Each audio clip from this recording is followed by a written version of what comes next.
Now, if you look back to the case of the child who's asthmatic, if anybody here has been treated for asthma, you know that how we treat asthma is with inhalers. So what happens in asthma is you get narrowing of the airways. So the bronchi, which are the airways, are surrounded by a smooth muscle, and the smooth muscle goes into spasm, so the airways narrow. And now you have air flowing through a narrowed tube, so you have the labored wheezing of the asthmatic. Making things worse is inflammation. So the airways get inflamed, they swell up, internally there's debris which further obstructs the flow of air. How we treat asthma is by means of inhalers that, number one, open up the airway, they relax those muscles, bronchodilators they're called. And furthermore, we treat them with inhalers that suppress the inflammation, so the airways can again be more open and conduct the flow of air. What you may not know is that the bronchodilator, the inhaler that opens up the airways, is actually a copy of adrenaline.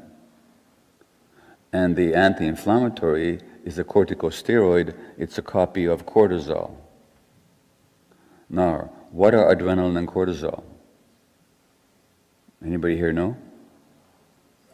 They're stress hormones. Adrenaline and cortisol are the stress hormones manufactured by the adrenal gland. Renal means kidney, adrenal means on top of the kidney. So the adrenal gland sits on top of the kidney here on both sides. It sets off, or it releases a number of hormones, primarily the hormone named after it, adrenaline. And just like the brain, the adrenal gland has a cortex. Cortex means bark, like the bark of a tree. And so the adrenal gland also secretes a hormone named after the cortex called cortisol. And cortisol and adrenaline are the hormones that our body, through the adrenal glands, secrete when you're stressed. So if I were to stress you right now, threaten you, or just emotionally upset you, your adrenal gland would be secreting adrenaline and cortisol, which would help you increase your heart rate, more energy, more oxygen to the muscles and to the brain.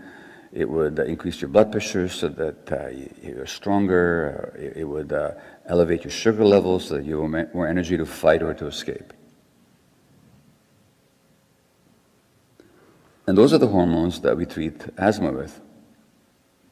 Now, what's actually happened here is that the normal stress response mechanism of the child whose parents are stressed has become exhausted.